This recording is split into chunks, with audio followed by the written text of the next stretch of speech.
You're listening to Seattle Real Estate Podcast. We have yet another person, this time not leaving California and moving elsewhere. We've got a high-level executive from Amazon here in the Seattle area, particularly Medina. That's Bill Gates' hometown. I lived in Medina for a number of years before we hopped across 520 Bridge to the Hunts Point community.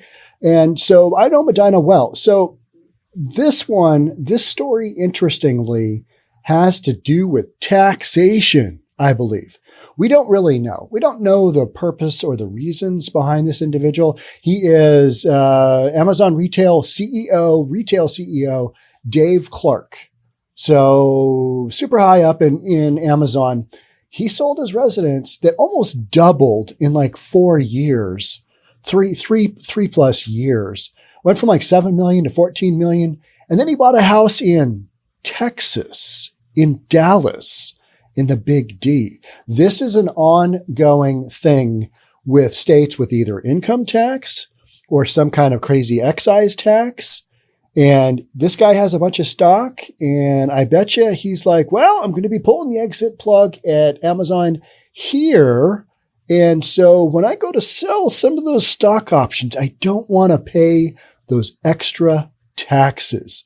So moving out of an environment like Seattle, we haven't had a ton of people move out of Seattle for this purpose, but we've got some new taxation coming, and there's a lot of people here in Seattle, a lot of wealthy individuals who are like, oh, let's see where I can go. And interestingly enough, in this one, we talk about Amazon moving into Bellevue, which is where I'm recording from, and also Tennessee. And Tennessee is a state that a lot of folks are taking a look at going, all right, if I got to move and go somewhere where I've got a little more freedom and I've got some, it's better for my interests as an individual, maybe I need to take a look at Tennessee and what's going on. And then people in Tennessee are like, don't bring your crap here. I understand that. I get that. Yeah, keep that at home. Keep that in Seattle. Yeah, don't come bug us. So yeah, we're talking about another exodus. And is this going to be a continued theme going from Washington State to somewhere else? Yeah, it could very well could be. And I think you will see that as a lot of the baby boomers, hit their exit plan, or, a lot of these CEOs are maybe my age, mid-50s, like, you know what, my exit strategy, it's not quite complete. I need to leave the state that's going to tax me a lot. Oftentimes that's New York or California, something along those lines.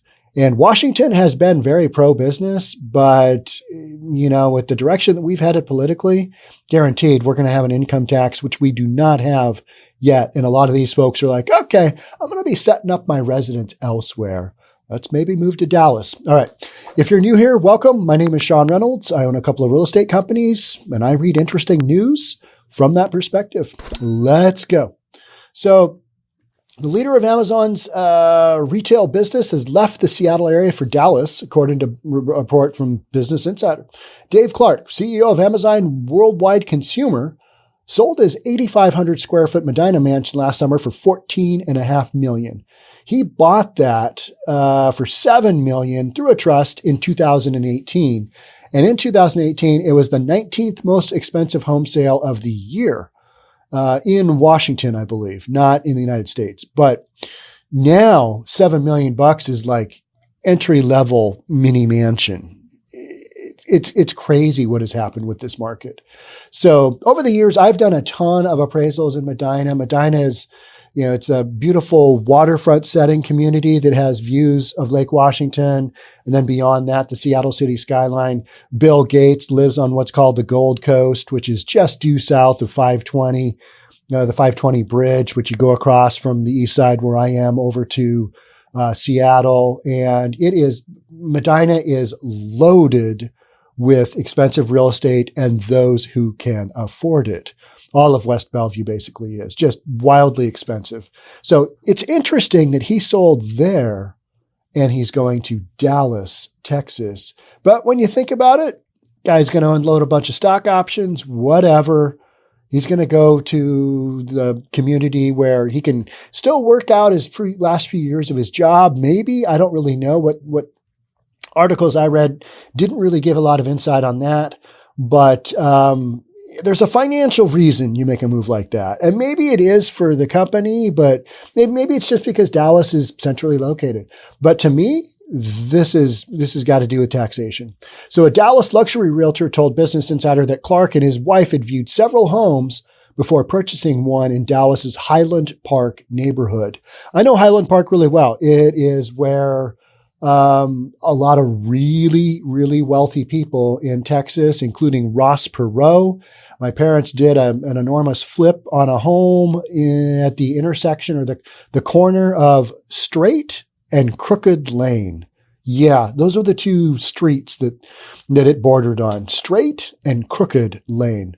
Expensive area. Older homes, like mid-century, I think. Was it a bunch of mid-century stuff? Maybe much older than that.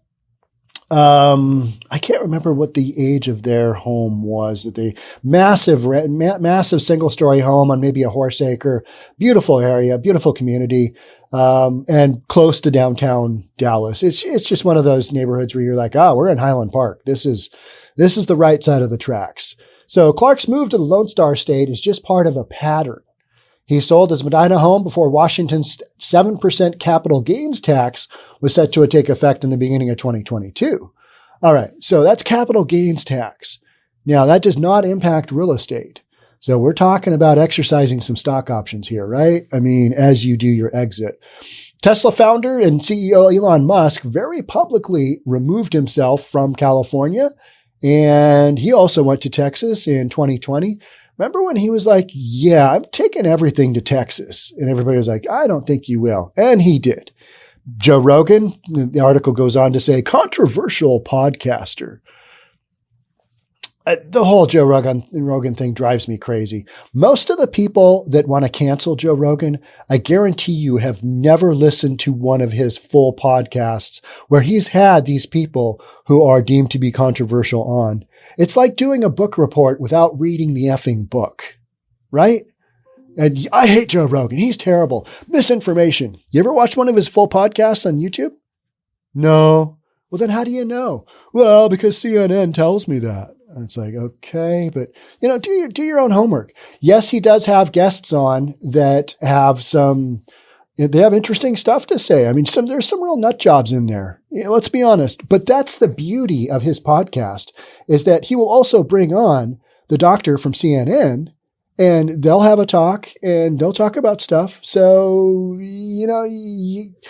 not everybody agrees on everything. And yet the mainstream media does not like Rogan, because he is, he's providing a view or a perspective that they want to quash. They want to just bury. And that's not happening. And fortunately, Joe's got a big enough platform where he's going to be able to stick that out, I think.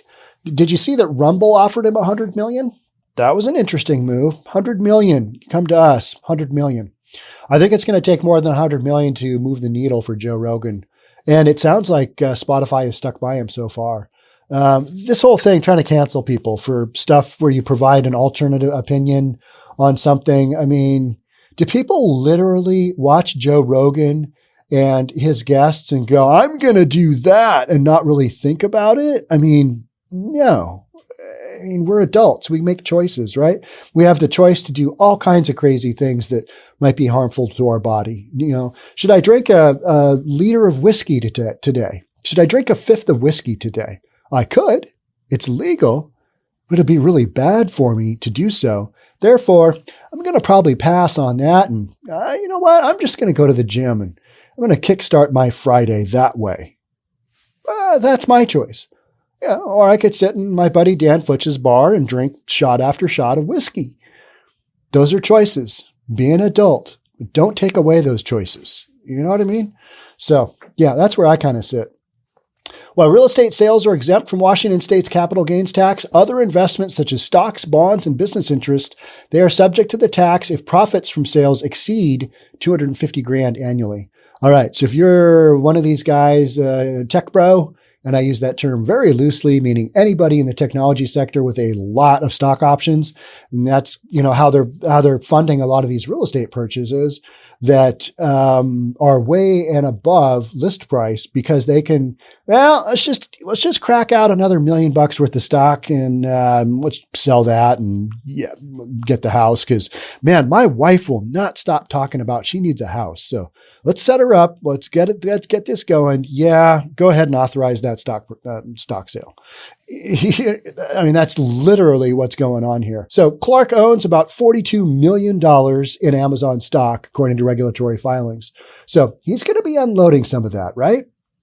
Yeah, that's what's going on. Amazon executive, one of the most powerful at the company, and oversees its vast and expanding network of warehouses and physical retail stores. Okay. In his division, again, he focuses on Bellevue and Nashville, Tennessee. So yeah, we've got yet another person leaving for tax reasons. And I think you're going to see more and more of that from Seattle, because we've got like I said, a lot of tax bros here. And as they start to cash out, they're going to be running the numbers. And even if they probably keep a residence here, but their primary residence is going to be somewhere else. And that is what I think you are starting to see a lot of people make that move. Because if you've got a lot of money, you can afford to get that second home in Nashville, Tennessee, or wherever it is, Dallas, Texas. I mean, Dallas, Texas, that's a fun town. I mean, it's hotter than Hades in the summer, sometimes in the fall, sometimes in the spring. But I mean, it's got a lot going on. Pretty flat. There's no mountains. There's no sea, but you've got some lakes, and there's a lot going on. And man, the development there. I spent a lot of time in Dallas. My parents lived there for many years, and now they're in Oklahoma City. So my brother still lives in North Dallas. So it's a fun place to go to, and it's got a lot going on for it. And I can see the draw if you're able to afford one of the good communities there of going and being part of an area that has some more freedoms, shall we say, if that's your thing, or if you just don't want to pay an absolute buttload in taxes. So are we going to come down to decisions of whether, you're heavily taxed or you're, limited taxation? Is that going to come down to a lot of people's decisions? I think it already is.